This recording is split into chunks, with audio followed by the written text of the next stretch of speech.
एक समय की बात है, एक छोटे से शहर में एक गरीब परिवार रहा करता था।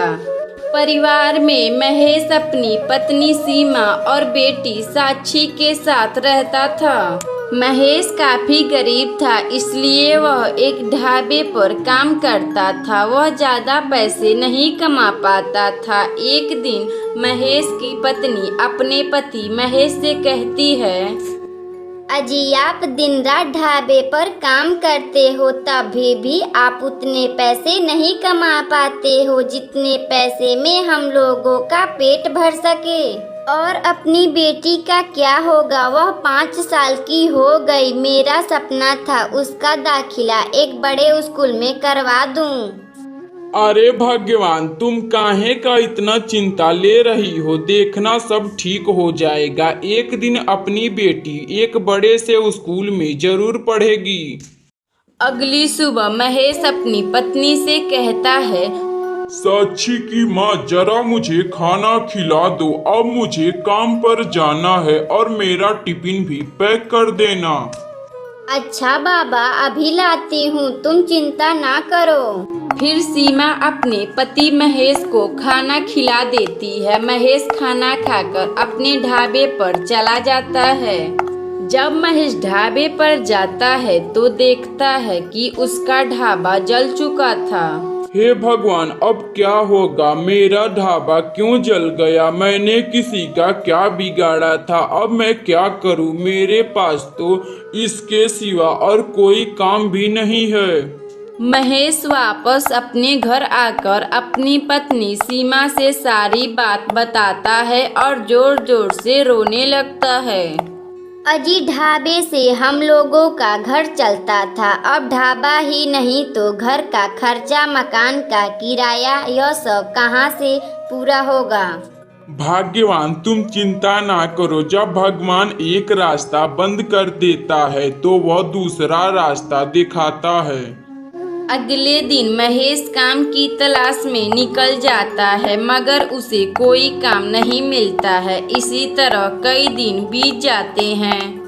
एक दिन महेश की बेटी साक्षी अपनी माँ से कहती है, माँ कितने दिन हो गए आप मेरे लिए वह स्पेशल वाला ऑमलेट नहीं बनाया। आप तो रोज रोज चटनी बना देती हैं, मुझे तो आज आपके हाथों से ऑमलेट ही खाना है। सीमा यह सब बात सुनकर मन ही मन सोचती है, हे भगवान, मेरी फूल सी बच्ची को कैसे दिन देखने पड़ रहे हैं और घर में बचा खुचा पैसे भी खत्म हो गए हैं। ना जाने कब मेरे पति महेश को कोई अच्छा सा काम मिल जाएगा और यह सब मुसीबत खत्म हो जाए।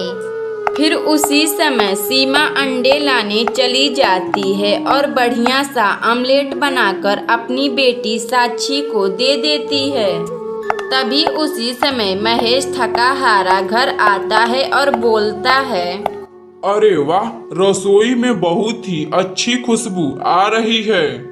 ऑमलेट बनाई हूँ, हाथ मुंह धोकर आइए, आप भी थोड़ा सा खा लीजिए।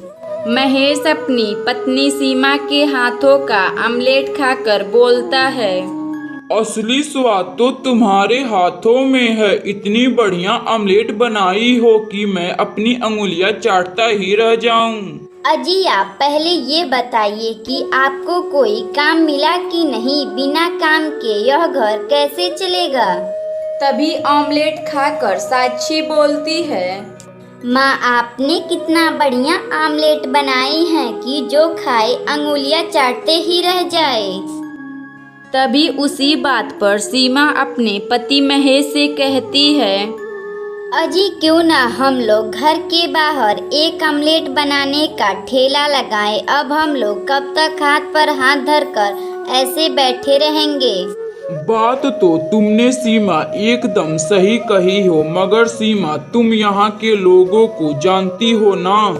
अजी हम अपने घर के आगे ठेला लगाएंगे, जिसको बोलना है वह बोले, हमसे उसे क्या लेना। अगले दिन फिर सीमा एक ऑमलेट का ठेला लगा लेती है। जैसे ही सीमा अपना ऑमलेट बनाना शुरू करती है तभी वहाँ राहुल और अखिलेश नाम के दो दोस्त आ जाते हैं ठेले के सामने और बोलते हैं, अरे वाह सीमा भाभी, आपके ठेले से तो कितनी बढ़िया खुशबू आ रही है। हाँ भाई राहुल, सोच मगर इतनी अच्छी ऑमलेट में से खुशबू आ रही है तो खाने में कितना अच्छा होगा। भाभी जल्दी से हम दोनों के लिए एक एक प्लेट ऑमलेट बना दीजिए। फिर सीमा अपने हाथों से ऑमलेट बनाकर राहुल और अखिलेश को खिला देती है। खाने के बाद अखिलेश कहता है, आपके हाथों का ऑमलेट खाकर तो मजा ही आ गया, मन कर रहा है एक दो प्लेट और खा लूं। देखते ही देखते सीमा की दुकान पर ऑमलेट खाने की संख्या बढ़ती ही जा रही थी। तभी एक दिन पड़ोस की सरला भाभी आती हैं। छी छी सीमा भाभी, आप यह क्या कर रही हैं? आप हमारे घर के सामने अंडा ऑमलेट बेच रही हैं। जल्दी आप यहाँ से अपना ठेला हटाइए। सरला भाभी, आपको मैं बताती हूँ, अब मैं हमेशा यहाँ अपना ठेला लगाऊंगी। जिसको कुछ करना है वह कर ले। फिर सरला भाभी वहाँ से चली जाती हैं गुस्से में और अपने घर आकर सीमा का ठेला उठवाने के लिए सोचने लगती हैं, मगर वह कुछ नहीं कर सकती। एक दिन महेश अपनी पत्नी सीमा से कहता है, सीमा तुम्हें पता है कि तुम कहती थी कि मेरी बेटी एक बड़े से स्कूल में पढ़े, अब मैं इसका शहर के बड़े स्कूल में दाखिला करवाऊंगा। अगले दिन महेश अपनी बेटी साक्षी का दाखिला शहर के बड़े स्कूल में करवाता है। इस तरह वह अंडा ऑमलेट बेचकर खुशी खुशी रहने लगते हैं। अगर आपको यह कहानी अच्छी लगे तो वीडियो को लाइक करें और चैनल को सब्सक्राइब करें और बेल आइकन को दबाना ना भूलें।